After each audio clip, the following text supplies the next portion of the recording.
Welcome to Little Big Thumbs. My name is JP, aka Big Papa Thumbs, and today we are looking at Power Plants. This is a game for 1 to 6 players in which folks are taking on the role of powerful wizards looking to control some super cool plants and determine who has the most magnificent mastery of magic in the land. In this video, we are going to take a look at the components, talk about how to set up and play the game, then we'll play a couple of quick turns before wrapping things up.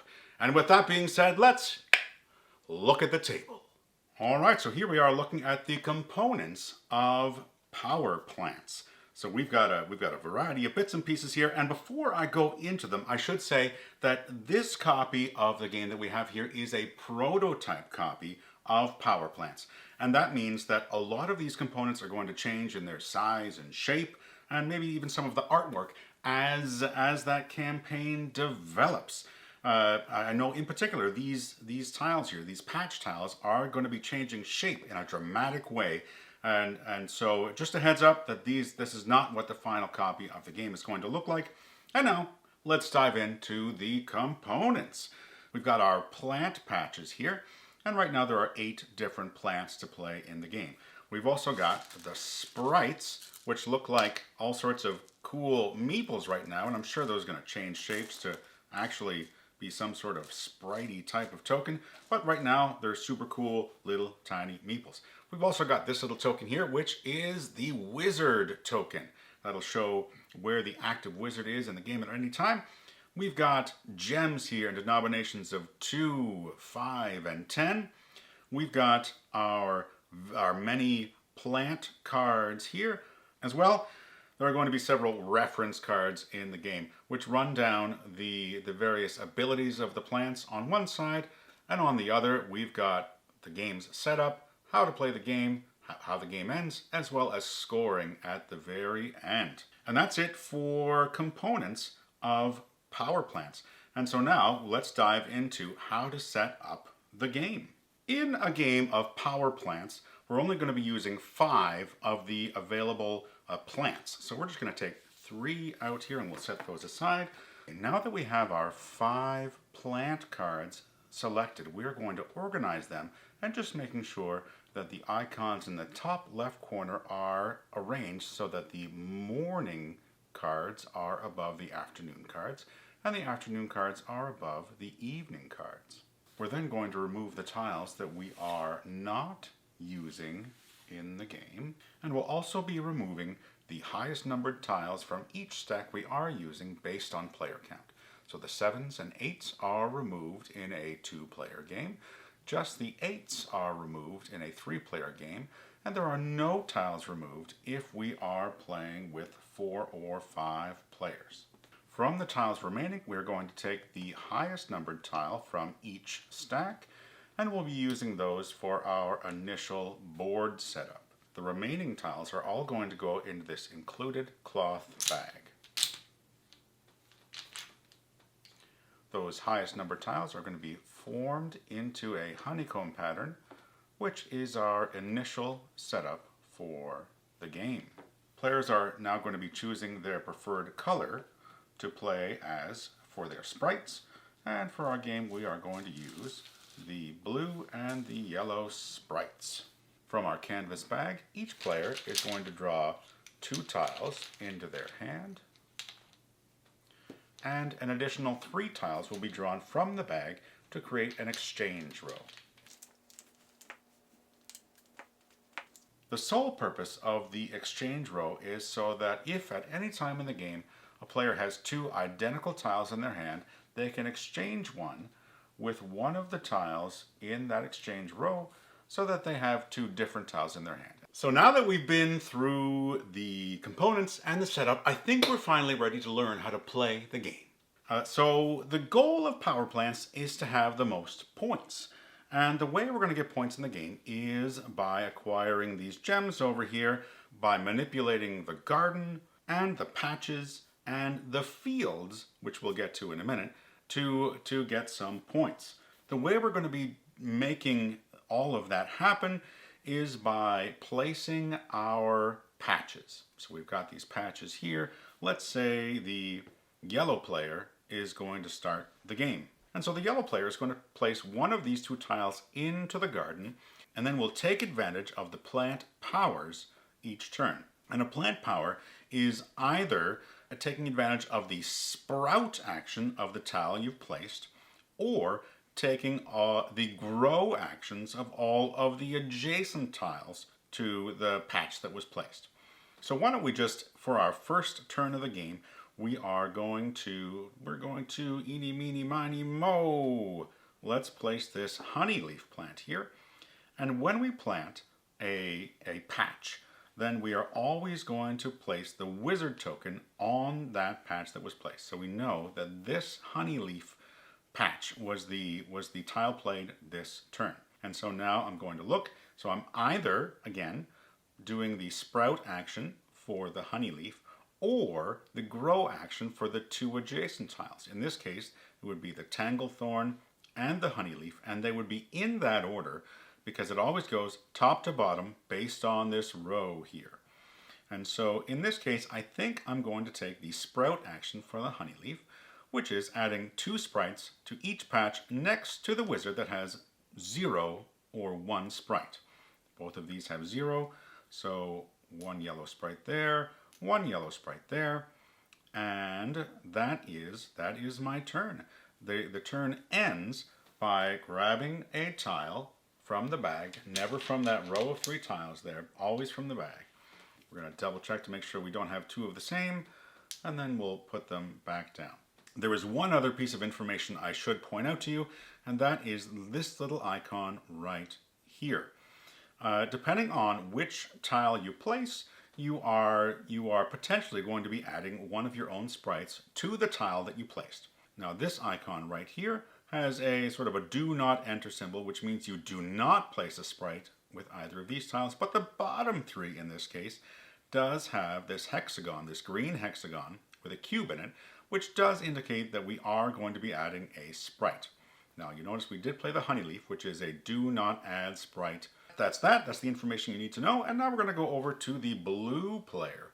So the blue player has these 2 tiles here. We have an emberwood and a starflower. So I think we are going to place the emberwood. Let's place the emberwood, and we'll put it right there. And so we're placing the emberwood, so the wizard goes on to the emberwood tile. And so the emberwood's sprout action is to add 1 sprite and 5 gems from the supply to 1 patch next to the wizard. So that would be here or here. Or we can do the grow action for the starflower and then the emberwood. And the grow action looks like it's dependent on the number of sprites on the tiles, so we probably don't want to do that. So we're going to do the sprout action for the emberwood. But before that, we have to add our blue sprite to the emberwood tile. And now we'll take our emberwood sprout action. So 1 sprite and 5 gems to 1 patch next to the wizard. So that's going to be one of these 2 tiles. 5 gems. Why don't we go on the outside of the board, and 1 sprite. And so we've got gems here on this tile. And so at the end of the game, whoever controls this tile is going to get these 5 gems. And each gem is worth 1 point towards the end of the game. Now, I should mention, this seems like a great time to mention, that there can only ever be 1 color of sprite controlling any given patch. So if later in the game, the yellow player had the opportunity to place a sprite on this starflower tile, then instead of placing it and having 2 different colors on there, in fact, we would do some neutralizing actions. So this yellow sprite goes, get off of there. And then they eliminate each other, and now there's no sprites on there. So that's how that works. Only ever 1 color of sprite on any given patch. And we'll also point out that now we've got multiple fields, which are a series of patches of the same plant type.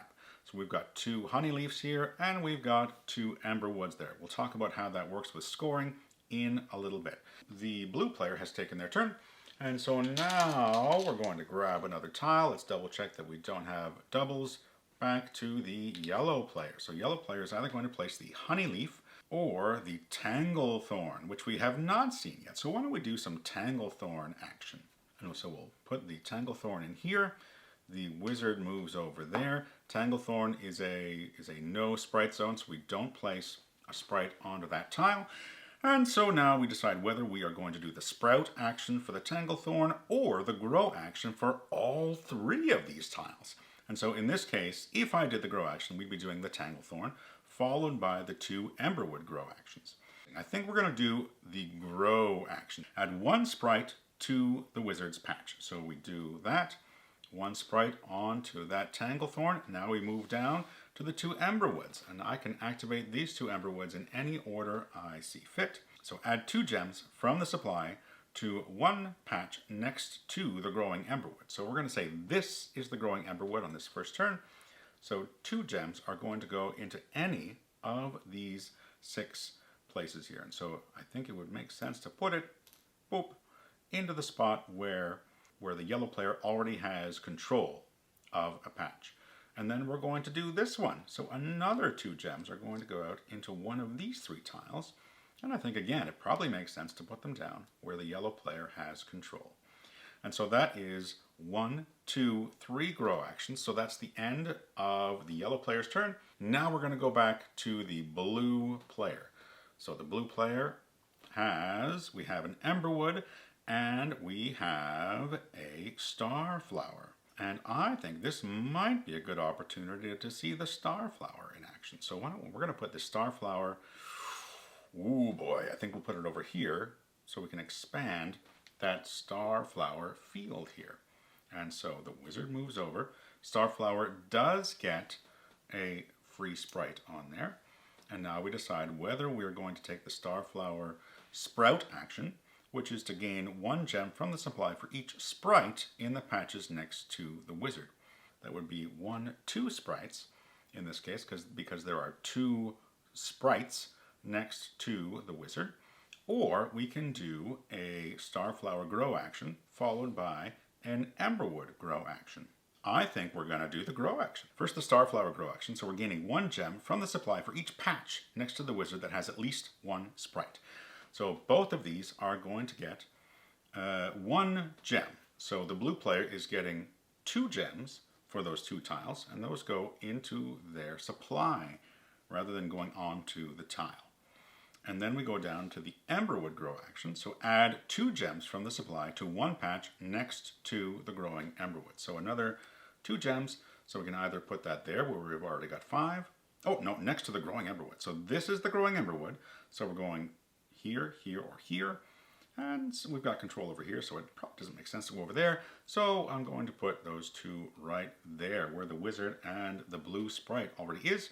And now I think let's just do 1 more turn for the yellow player and 1 more for the blue player, and we'll do a mock scoring as if we had to end the game in these first few turns here.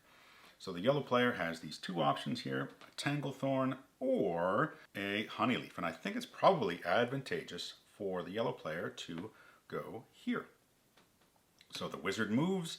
We do not place a sprite onto that tanglethorn tile or that tanglethorn patch. And now we'll decide whether we want to add 3 sprites to a patch next to the wizard, or whether we want to do 2 tanglethorn grow actions, which is adding 1 sprite to the wizard's patch. So that would be adding 3 to one of these, or 2 to this one, basically. I think maybe we'll add 3 to this one as sort of a defensive mechanism. Look at all of those sprites on that one patch there. So that is the end of the yellow player's turn. And now we're going to do the final turn of this video for the blue player.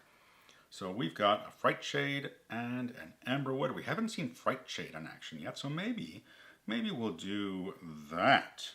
So I think let's go here. We'll move the wizard way over there. This does get a sprite on that tile, and now the blue player has to decide whether to use the sprout action for Fright Shade or the grow action for Starflower, followed by Fright Shade. So the Fright Shade sprout action is move one sprite from a field next to the wizard to an adjacent patch and then gain 1 gem for each sprite now in that patch. This is a field next to the wizard, and this is also a field next to the wizard. I guess we'll be doing the grow action then, because there's more to gain. So gain 1 gem from the supply for each patch next to the wizard that has at least 1 sprite. So in this case it's just 1, but I think that's the better payoff in this case. And then the Fright Shade grow action is move 1 sprite from a patch next to the growing Fright Shade into an adjacent patch. So we're talking these 3 here. And in this case, it probably makes sense to move this yellow sprite next door, because then that vacates this entire honeyleaf field. All right, so we would normally continue playing until the bag is empty. And then at that point, every player will get 1 more turn. But let's say we ended right here. So first thing we'll do is we'll see who controls these gem spaces. So the yellow player obviously controls here. So those 2 gems for the yellow player, 2 gems for the yellow player here, 5 gems for the blue player, and 2 gems for the blue player. And now that we've done that, just on the surface here, we see 5, 7, 8, 9, 10, and 4 points for the yellow player here. So it looks like the blue player is in charge, but let's see what happens when we score our points here. We've got our reference card that shows us the field size, the number of patches in a field, and how many points are available for first place, and if there is a second place, how many points are in for a second place. And before we go into that, let's talk about ties, because that is the sole reason why there are numbers on these patch tiles. So you can see, let's just, as an example, I'm going to put 1 there and 2 sprites on this one. We're not going to score these, we're just going to show you how the tie works. So the player who is determined to be in first place in a field is the one who has the most number of tiles controlled. So we have a tie in this place because the number of sprites does not matter as far as determining control of a field. What does matter is the numbers on the tile. So in this case, the blue player controls a tile with a 6 on it, and the yellow player controls a tile with a 4. And the tiebreaker is whichever tile has the lower number. So the 4 tile is the lower number. So the number of sprites, again, does not matter. So in this case, the 6 tile does not win the tie, the 4 tile. So the yellow player would be the first place scorer of this particular field. And so that's how tie breaks work. And now we'll score what we actually have. So we have this field here. There is nobody on there. So this field scores 0 for anybody. Over here, we have a 2-patch tile, 2-patch Fright Shade tile that is controlled exclusively by blue. So we look at the 2 patches. 2 patches, 3 points for first place. 3 points for blue. So we'll take a 2 and a 1. Give those to blue, and this one is done. I'm just going to pull it aside just so we can see what has been scored. And now we'll go over to this one here. This one is another 2-patch tile controlled exclusively by blue. And so that is another 3 points for blue. This is not looking good for yellow. And now another 2-patch tile that is controlled by blue. And so that's another 3 points for blue. And over here we have a 3-patch tile that is controlled by yellow. So 3 patches gets 5 points for yellow. But it looks like it's not going to be enough for the yellow player to pull into the lead. And that is a few sample turns of power plants. All right, so that is it for our coverage of power plants. Kids Table Board Gaming has a great knack for finding and creating these family gaming experiences in which new players, younger players can be drawn into a gaming experience while also finding a way to attract and engage experienced gamers. It's a tricky balance as a design team to accomplish, And I think they've done it again with power plants. So if this is a game, if power plants is a game that looks like something that might be a good fit for you, make sure to check out their Kickstarter campaign, which I will be linking in the description below. And so if that's a game for you, make sure to check it out. Yeah, if you like what we're doing here at Little Big Thumbs, there's 3 ways you can support the channel. Like this video, if you have something to say, a complaint, a grumbling, a compliment, I don't care what, leave a comment in the video. And finally, we'd love for you to subscribe to our channel and follow along with what we're doing here at Little Big Thumbs. With all that being said, whether you've got little players or big players, make sure that you're playing games that make your thumbs go way up. Bye for now.